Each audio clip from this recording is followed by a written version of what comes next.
damage was sustained at our military bases. Our great American forces are prepared for anything. Iran appears to be standing down, which is a good thing for all parties concerned and a very good thing for the world. No American or Iraqi lives were lost because of the precautions taken, the dispersal of forces, and an early warning system that worked very well. I salute the incredible skill and courage of America's men and women in uniform.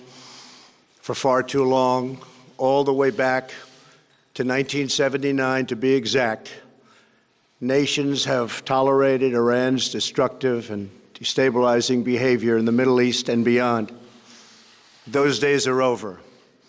Iran has been the leading sponsor of terrorism, and their pursuit of nuclear weapons threatens the civilized world. We will never let that happen. Last week, we took decisive action to stop a ruthless terrorist from threatening American lives. At my direction, the United States military eliminated the world's top terrorist, Qasem Soleimani. As the head of the Quds Force, Soleimani was personally responsible for some of the absolutely worst atrocities.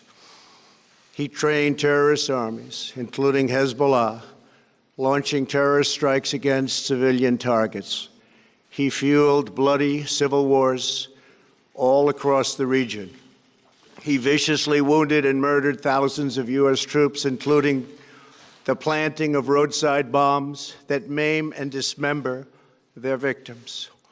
Soleimani directed the recent attacks on U.S. personnel in Iraq that badly wounded 4 service members and killed 1 American, and he orchestrated the violent assault on the U.S. Embassy in Baghdad. In recent days, he was planning new attacks on American targets, but we stopped him. Soleimani's hands were drenched in both American and Iranian blood. He should have been terminated long ago. By removing Soleimani, we have sent a powerful message to terrorists. If you value your own life, you will not threaten the lives of our people.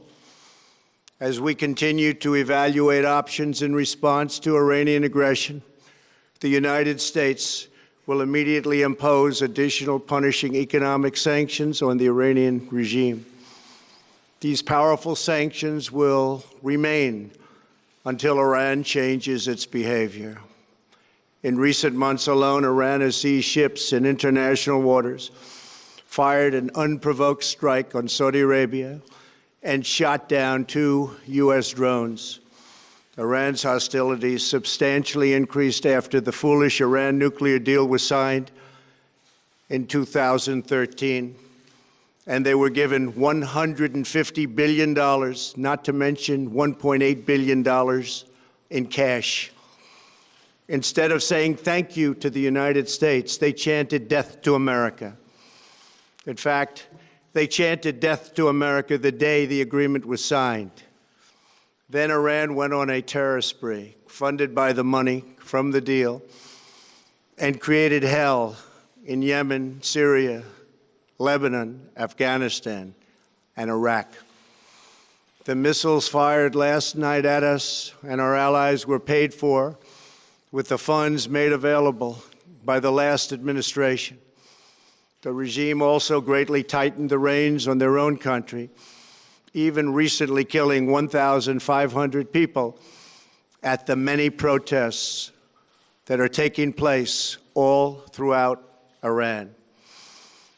The very defective JCPOA expires shortly anyway and gives Iran a clear and quick path to nuclear breakout.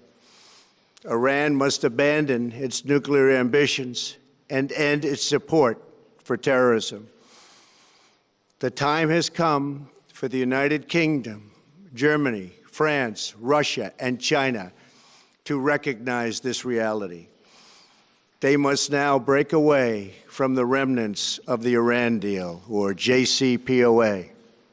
And we must all work together toward making a deal with Iran that makes the world a safer and more peaceful place.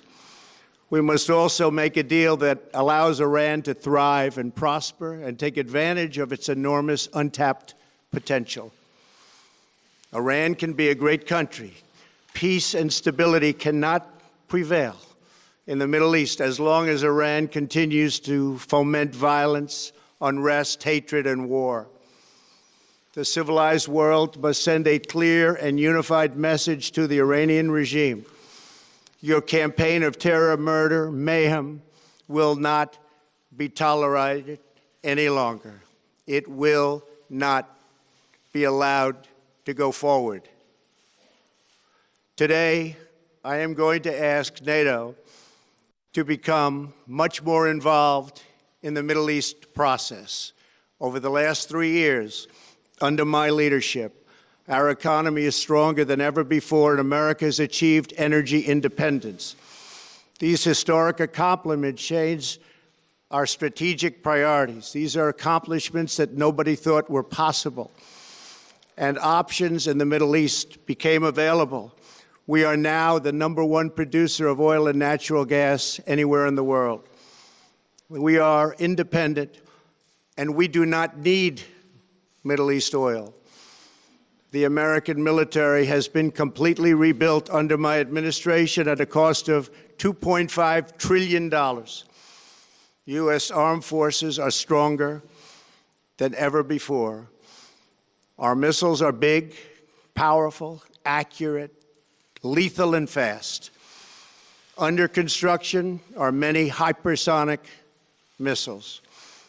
The fact that we have this great military and equipment, however, does not mean we have to use it. We do not want to use it. American strength, both military and economic, is the best deterrent. 3 months ago, after destroying 100% of ISIS and its territorial caliphate, we killed the savage leader of ISIS, al-Baghdadi, who was responsible for so much death, including the mass beheadings of Christians, Muslims, and all who stood in his way. He was a monster. Al-Baghdadi was trying again to rebuild the ISIS caliphate and failed. Tens of thousands of ISIS fighters have been killed or captured during my administration. ISIS is a natural enemy of Iran. The destruction of ISIS is good for Iran, and we should work together on this and other shared priorities. Finally, to the people and leaders of Iran, we want you to have a future, and a great future, one that you deserve, one of prosperity at home and harmony with the nations of the world. The United States is ready to embrace peace with all who seek it. I want to thank you, and God bless America. Thank you very much. Thank you. Thank you. अमेरिकी राष्ट्रपति Trump ने कहा कि हमारा कोई भी सैनिक मारा